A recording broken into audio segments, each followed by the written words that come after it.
నమస్తే, welcome to NTV. నేను మీ Harika. April 17కి అందరూ సీట్ బెల్ట్లు వేసుకొని రెడీగా కూర్చోండి. ఎందుకంటే థియేటర్ మామూలుగా ఉండబోతుంది కాదు. ఎందుకంటే డబల్ ధమాకా, డబల్ ఎనర్జీ, డబుల్ పవర్ తోటి ఈసారి ఓదెలా 2 అయితే మన ముందుకు రాబోతుంది. మరి ఈ మూవీ గురించి మరిన్ని విషయాలు ఈరోజు తెలుసుకుందాం. మనతో పాటు మూవీ ప్రొడ్యూసర్ గారు ఉన్నారు, మధు గారు. వారితో మాట్లాడదాం. నమస్కారం అండి, ఎలా ఉన్నారు? బాగున్నానండి. సో ఓదెలా 1 కన్నా డబల్ ఎనర్జీ, డబల్ వినిపిస్తుంది, సౌండ్ రీసౌండ్ అవుతుంది ఈసారి. టీజర్ కానీ ట్రైలర్ కానీ అసలు రెస్పాన్స్ అయితే మాసివ్ ఉంది. ఒక ప్రొడ్యూసర్గా ఆల్రెడీ కొంచెం సక్సెస్ స్టార్ట్ అయింది అనిపిస్తుందా మీకు? అవునండి, తప్పకుండా. డబల్ అన్నారు కదా, డబల్ కాదండి, 10 times ఉంది. అన్లిమిటెడ్ అంటారా? 10 times ఉంది. So first teaser trailer release చేసినప్పుడు, ఎందుకంటే ఓదెలా 2 వస్తుందని యాక్చువల్గా ఎవరు ఎక్స్పెక్ట్ చేయలేదు. ఓదెలా రైల్వే స్టేషన్ వచ్చింది, అసలు సైలెంట్గా వచ్చి అట్లా వైలెంట్గా హిట్ కొట్టి వెళ్ళిపోయింది అంటారు కదా, ఓటీటీలో వచ్చింది, అట్లే వచ్చింది. ఇప్పుడు ఓదెలా 2 రాగానే ఆడియన్స్ రెస్పాన్స్ ఎట్లుంటుంది అని భయం వేసిందా? ఇప్పుడు ఎట్లుంది ఒక ప్రొడ్యూసర్గా? యాక్చువల్గా ఓదెలా 1 మీరు అన్నట్టు ఇందాక ఒకటి ఉంటే దానికి 10 times ఎలా ఉంటుందంటే, దీని విజువలైజేషన్ కానీ, గ్రాఫిక్స్ కానీ, ఈ స్టోరీ కానీ, ఇందులో ఉండే ఎలిమెంట్స్ చాలా, అసలు ఈ సీక్వెన్సెస్ చాలా ఉంటాయండి. ఎందుకంటే దానికి దీనికి అసలు ఎక్కడో ఉంటుంది. అంతే అంటారా? చూడండి, మీరు ఏప్రిల్ 17 చూసి చెప్తారు కదా. యాక్చువల్గా మీరు గ్రాఫిక్స్ అన్నారు కదా, గ్రాఫిక్స్ యాక్చువల్లీ ఈ మధ్య ఎంత పెద్ద సినిమా అయినా చిన్న సినిమా అయినా గ్రాఫిక్స్లో చిన్న పొరపాటు ఏమైనా వచ్చినా కూడా ట్రోల్స్ కానీ కమెంట్స్ కానీ మామూలుగా ఉండట్లేదు. కానీ ఈ టీజర్ ట్రైలర్ రిలీజ్ అయ్యాక మాత్రం గ్రాఫిక్స్ మీద ముఖ్యంగా చాలా మంచి రెస్పాన్స్ వస్తుంది. అంటే ఫైర్లో వశిష్ట కానీ తీసుకోవడం కానీ ఇట్లా డిఫరెంట్ ఎలిమెంట్స్ ఉన్నాయి కదా. సో గ్రాఫిక్ వర్కింగ్ అంతా కూడా ఎక్కడ చేపించారు? అంటే ఏ ఎఫెక్ట్స్, విఎఫ్ఎక్స్ ఇప్పుడు చాలా డిఫరెంట్ కంట్రీస్కి వెళ్తూ ఉంటారు. అవునండి, డిఫరెంట్ అంటే ఇక్కడ చెన్నైలో జరుగుతుంది, బాంబేలో జరుగుతుంది, హైదరాబాద్లో ప్రసాద్ ల్యాబ్, ఇవన్నీ డిఫరెంట్ ప్లేసెస్లో జరుగుతున్నాయండి గ్రాఫిక్స్. ఓకే. సో అంటే ఈ మూవీ ఒక ప్రొడ్యూసర్గా, అంటే ఇప్పుడు ఓదెలా 1 థియేటర్లో రిలీజ్ అయింటే సరే ఇంత కలెక్షన్ వస్తుండేనేమో అని ఒకటి ఉంది అపోహ. ఇప్పుడు ఓదెలా 2 మీద మీకెన్ని అంటే లైక్ ఎక్స్పెక్టేషన్స్ ఉన్నాయండి? చాలా ఉన్నాయండి. మేము ఇంత కలెక్షన్ వస్తుంది అని కాదు, ఎంతమంది ఆదరిస్తారు అన్నది ఇంపార్టెంట్ అని మేము అనుకుంటున్నాం. డబ్బులు అని కాదు, ఎంతమందికి నచ్చుతుంది. చాలామందికి ఇప్పుడు ఎందుకంటే కరెక్ట్ ప్లాట్ఫామ్, దీనికి కరెక్ట్ థియేటర్లోనే ఎంజాయ్ చేయగలుగుతారు. ఇది టీవీలో అసలు దీన్ని ఎంజాయ్ చేయలేరు. ఎందుకంటే మీరు చూశారు కదా, ట్రైలర్ చూశారు కదా, అది ఆ విజువలైజేషను అసలు ఓన్లీ థియేటర్ ఎక్స్పీరియన్సే బాగుంటుంది. అందుకని మేము టీజర్ రిలీజ్ రోజే మేము ముందే చూస్తాం కదా, చూసినప్పుడు టీజర్ రిలీజ్ రోజే చెప్పా, ఈ విజువలైజేషన్ ఓన్లీ థియేటర్లోనే చూడాలి, టీవీలో చూస్తే మీకు అంత ఉండదు అని చెప్పారు. సో ఈ సినిమా ఫస్ట్ హైప్ ఎట్లా ఎక్కువ క్రియేట్ అయిందంటే, ఎప్పుడైతే తమన్నా గారు పోస్టర్స్ రిలీజ్ చేయడం కానీ లేకపోతే గ్లిమ్స్ రిలీజ్ చేయడం కానీ, అప్పటి నుంచి హైప్ అసలు ఒక్కొక్కటి పెరుగుకుంటూ పోయింది. సో అంటే తమన్నా గారిని అప్రోచ్ అవ్వాలి అనే ఐడియా ఎవరిదండి? అంటే సంపత్ గారిదండి. సంపత్ గారు అతనికి ప్రీవియస్ 3 movies చేశారు కదా సంపత్ గారితో. మేము కూడా అనుకున్నది ఏంటంటే, వేరే ఫస్ట్ ఈమెకు లుక్ టెస్ట్ చేసినప్పుడే మాకు అర్థమైపోయింది. అసలు ముందు అనుకున్నది తమన్నా. యాక్చువల్గా చెప్పాలంటే తమన్నా గారికి కరెక్ట్ రోల్ ఇది. యాక్చువల్ చెప్పాలంటే ఆమె ఒప్పుకోవడము, లుక్ టెస్ట్. ఫస్ట్ మేము కాశీలో ఓపెన్ చేసినప్పుడు ఫస్ట్ పోస్టరు రోజే మాకు అనుకున్నాం, ఓహో ఇది సినిమా ఇక్కడ కాదు ఎక్కడో అని. ఆ రోజే మేము పాన్ ఇండియా మూవీ అని ఆ రోజే అనౌన్స్ చేసాం మేము. ఓకే.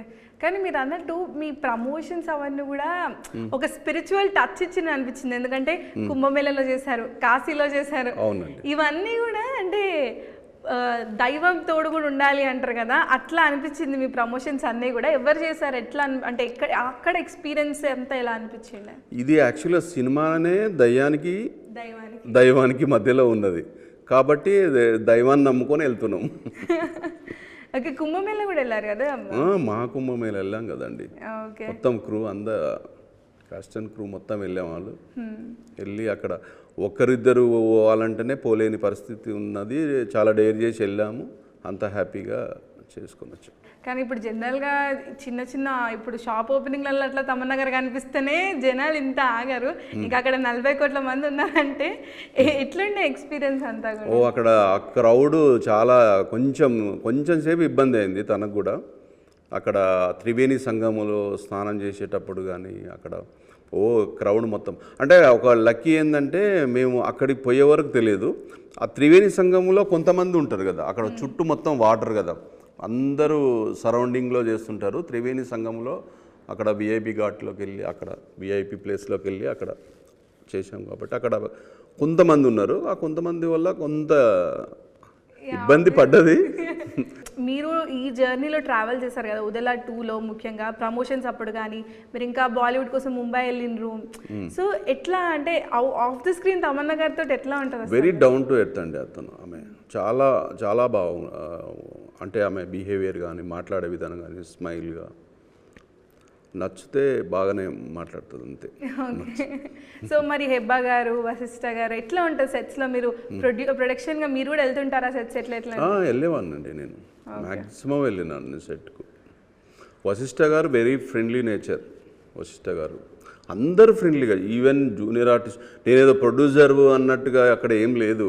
నేను ప్రొడ్యూసర్ నాకు స్పెషల్ అన్నట్టుగా లేదు. అందరితోటి ఫ్రెండ్లీగా ఉండేవాడిని. నార్మల్గా నా నేచరే అట్లా. జనరల్గా ఏంటంటే అందరితో నేనేదో స్పెషల్ అన్నట్టుగా ప్రొడ్యూసర్ అనే ఒక పెద్ద కార్డ్ అన్నట్టుగా ఏమి ఉండదు. నేను న్యాచురల్గానే అందరితో కలిసిగానే ఉండేవాడిని. వాళ్ళు కూడా పాపం అంత కోఆపరేషన్ అని నేను అనుకుంటున్నాను. అంటే మరి ఇది కో ప్రొడ్యూసర్గా సంపత్ గారు కూడా Sampath team works and Madhu creations ఇద్దరు. ఓకే. అంటే ఇప్పుడు మేజర్గా తెలుగు స్టేట్స్లో ఏమైపోయిందంటే చిన్న సినిమా కానీ పెద్ద సినిమా కానీ ఆ కంటెంట్ ఓరియంట్ సినిమా అయితే అది హిట్, ఇంకా నువ్వు ఎవరు ఆపలేరు దాన్ని. అది పెద్ద సినిమా అయినా కూడా కొన్నిసార్లు ఇబ్బందులు పడుతున్నాయి, చాలా జరుగుతున్నాయి. సో ఈ మేజర్గా ప్రొడ్యూసర్గా మీకు డిస్ట్రిబ్యూషన్ అప్పుడు ఏమైనా ప్రాబ్లం అయిందా? సినిమా ఎట్లా అనుకున్నారు జనాల నుంచి? డిస్ట్రిబ్యూషన్ అప్పుడు ఇబ్బంది ఏం లేదండి. మాది డిస్ట్రిబ్యూటర్స్ వచ్చి కొన్నారు కదా వాళ్ళు, ఇబ్బంది ఏం లేదు. ఇంకొకటి ఏంటంటే తెలంగాణ అంటే లైక్ తమిళ్ కానీ కన్నడ కానీ ఇప్పుడు వేరే లాంగ్వేజెస్లో కూడా రిలీజ్ చేస్తున్నారు కదా. ఈ ఇబ్బంది ఎక్కడ ఇబ్బంది ఏం లేదండి. వాళ్ళ ఇష్టంతో తీసుకుంటున్నారు వచ్చి. ఇప్పుడు హిందీ అయినా కూడా, హిందీ కూడా యాక్చువల్గా షూట్ జరిగేటప్పుడే రష్ చూసే అతను తీసుకున్నాడు. షూట్లో ఉన్నప్పుడే రామోజీ ఫిలిం సిటీలో షూట్ అవుతుండే, అక్కడ సెట్ వేసాం పెద్దది. అక్కడ వచ్చాడు, కొంచెం రష్ చూశాడు అతను.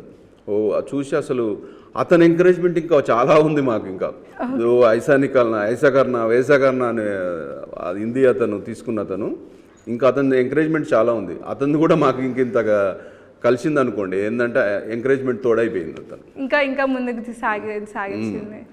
ఓకే, మీరు రామోజీ ఫిల్మ్ సిటీలో సెట్ చేశారు కదా, మొత్తం ప్రొడక్షన్ పరంగా ఏది ఎక్కువగా అంటే మీకు ఎక్కువ టైం కానీ ఎఫర్ట్స్ కానీ మనీ కానీ ఎక్కువగా పట్టిన సెట్ కానీ ఎక్కడ ఉందండి? అది యాక్చువల్గా చెప్పాలంటే 42 days రామోజీ ఫిలిం సిటీలోనండి. మాకు ఎక్కువ ఖర్చు అయింది రామోజీ ఫిలిం సిటీలో.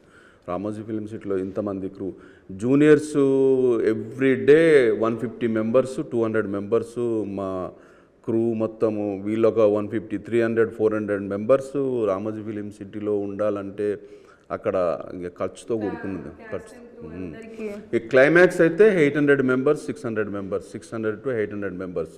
క్లైమాక్స్ క్రౌడ్ చాలా ఉండాలి అక్కడ. 800 మందిలో అలాంటి షాట్. అది 18 days, 16 to 18 days చేసాం షూట్. నైట్ షూట్, నైట్ మొత్తం కంప్లీట్గా నైట్ క్లైమాక్స్. ఓకే. కానీ నాకు ఇట్లా సైన్స్ ఫిక్షన్ కానీ లేకపోతే ఇట్లా దయ్యం ప్రేతాత్మక మధ్య యుద్ధం ఇట్లాంటివన్నీ కూడా తెలుగు ఆడియన్స్కి నచ్చితే ఇంకా ఇట్లా మనసులో పెట్టేసుకుంటారు అనిపిస్తుంది. అండ్ ఇప్పుడు ఈ షూట్ మొత్తంలో కూడా అంటే మీరు వెళ్తూ ఉంటారు అన్నారు కదా సెట్స్కి, కానీ ఎక్కువగా ఛాలెంజింగ్గా అనిపించింది ఏంటండి? ఛాలెంజ్గా అంటే నైట్ షూటు ఛాలెంజ్గానే ఉండే. తమ్మన్న గారి పంచభూతాలు సీక్వెన్స్ ఉంటుంది ఒకటి, అది కూడా ఎందుకంటే అక్కడ ప్రొపెల్లర్స్, ఆ క్రెయిన్లు, ఆ సెటప్ చాలా, ఆ జనము అంతమందిని మెయింటైన్ చేయాలంటే చాలా కొంచెం ఛాలెంజ్గా ఉన్నది.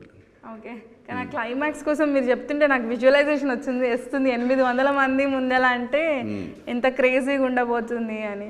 సో మీరు యాజ్ ఎ ప్రొడ్యూసర్గా అంటే మీరు ముందు అంటే మొత్తం ఎన్ని ఫిల్మ్స్ చేస్తారండి ప్రొడ్యూసర్గా? మీ బ్యాక్గ్రౌండ్ స్టోరీ? అదే యాక్చువల్గా రియల్ ఎస్టేట్ బిజినెస్ అండి. నేను నాకు ఫ్యాషన్ తోటి సినిమా ఫీల్డ్లోకి వచ్చాను, స్టార్ట్ చేసాము అంతే. ఓకే, కానీ స్టార్ట్ చేయడం ఒక లెక్క అంటే దాంట్లో మంచి మూవీస్ని ప్రొడ్యూస్ చేయడం ఇంకో లెక్క. ఎందుకంటే నెట్వర్కింగ్ కావాలి. ఇప్పుడు తమన్నా గారిని ఇలాంటి పెద్ద పెద్ద స్టార్స్ని అప్రోచ్ అవ్వడం కూడా ఒక ఛాలెంజే. సో అంటే తమన్నా గారిని అప్రోచ్ కావడం నాకు ఈజీ. ఎందుకు అంటే సంపత్ గారు ఉన్నారు కదండి, ప్రీవియస్ 3 మూవీస్ చేసేది. అది ఇంకా ముందే హీరోయిన్కి చెప్పారా కథ? డైరెక్ట్ తమన్నా? లేదు, తమన్నా గారినే ఊహించుకున్నారు తను. మేము కూడా ఓకే అదే తమన్నా గారే అనుకున్నాము. ఓకే.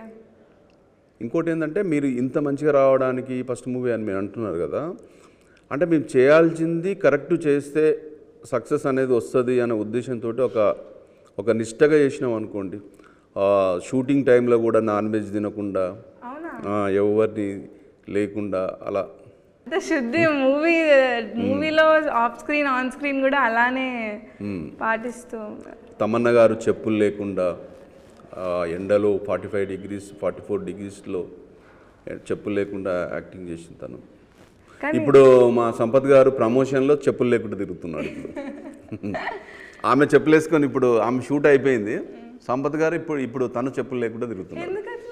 ఒక దీక్ష ఇక సినిమా మూవీ రిలీజ్ వరకు. అవునా? కానీ సినిమా మీద ఉన్న ప్రేమ తెలుస్తుంది ఇట్లాంటివి విన్నప్పుడు. అరే డెడికేషన్ ఏమన్నా కానీ చేసేయాలి అంటే మనము ఏదైనా చేయాలనుకున్నది డెడికేషన్గా చేస్తే బాగుంటుంది. లేదు అంటే చేయకపోకుండా బెటర్ కదా. చేయాలనుకున్నది 100% పర్ఫెక్షన్తో చేస్తే బెటరు, లేకపోతే అవసరం లేదు, చేయకూడదు అని నా సిద్ధాంతం. మనం చేయాల్సింది కరెక్ట్ చేస్తే ఇలాగానే పాజిటివ్ రిపోర్ట్స్ వస్తాయని నేను నమ్ముతాను. ఓదెలా 2 ఇంతటితో ఆగదు అన్నారు. ఫ్రాంచైజ్ లాగా స్టార్ట్ అవుతుంది అన్నారు. నెక్స్ట్ కూడా ఇంకా కొత్త సీక్వెన్సెస్ వస్తూనే ఉన్నాయి అన్నారు. దీని అన్నిటికీ కూడా మీరు రెడీగా ఉన్నారు ఇప్పటి నుంచే? అంతే కదండి, ప్రేక్షకులు కావాలనుకున్నప్పుడు కోరుకున్నప్పుడు ఇంక మనము చేయడమే మన ధర్మం కదా. ఓకే. సో అంటే ఇప్పుడు మీరు అంటే ప్రొడ్యూసర్గా ఈ మూవీస్ చేస్తున్నారు కానీ నెక్స్ట్ మీరు ఇంకేమైనా అనుకున్నారా ఈ హీరోతోటి ఒక మూవీ ప్రొడ్యూస్ చేయాలని మీకు అలా? కానీ ఇట్లా ఈ తెలుగు ఇండస్ట్రీలో ఎవరండి మీ ఫేవరెట్ హీరో అని చెప్పండి. అంటే ఈ హీరోతో తీయాలని ఇంకేమనుకోలేదండి నేను. ఫేవరెట్ హీరోలు అంటే ఒక్కొక్కరు ఒక్కొక్క రకంగా నచ్చుతారు మనకు. పర్టికులర్గా ఇతను అని కాదు, నాకు జనరల్గా ప్రభాస్ గారు అంటే ఇష్టం. నాకు అసలు రెబల్ స్టార్ డార్లింగ్ ప్రభాస్ గారు. మిగతా అందరూ ఇష్టమే నాకు. ఇప్పుడు ఎట్లా అంటే ఒక్కొక్కరు ఒక ఇదిగా ఉంటారు. ఇప్పుడు జూనియర్ ఎన్టీఆర్ గారు ఉన్నారు, అతను మాట్లాడే విధానము, అతను యాక్టింగ్ కానీ అలా. ఒక్కొక్కరు మహేష్ బాబు గారు, ఆయనది ఒక స్టైల్. ఇట్లా ఎవరికి వారే. అంటే నాకు పర్టికులర్గా ఒక్కరనే అనుకుంటే మామూలుగా ఏంటంటే నాకు ఎందుకో ప్రభాస్ని చూస్తే ఒక హ్యూమానిటీ, మనిషి ఎలా ఉంటాడంటే తను సింపుల్సిటీ, అలా సింపుల్సిటీ అంటే నాకు చాలా ఇష్టం. అట్లా ఇదంతా స్టార్ట్ అయ్యాక అంటే ఈ నెట్వర్కింగ్ అంత ఉండడం వల్ల కలుస్తుంటారా హీరోస్ని, లేకపోతే ఎవరైనా కలిసారా మీకున్నా? లేదండి, నేను చాలా తక్కువ అసలు కలవడం. కొత్త వాళ్ళతో అంటే చాలా తక్కువ. ఉన్న ఫ్రెండ్స్ తోటనే కలుస్తుంటుంటాం. ఎక్కువ మింగిల్ కావడం, కొత్త పరిచయాలని తక్కువనే. వర్క్ ఉంటే వెళ్ళి చేసేయాలి అంతే అన్నట్టు. ఓకే.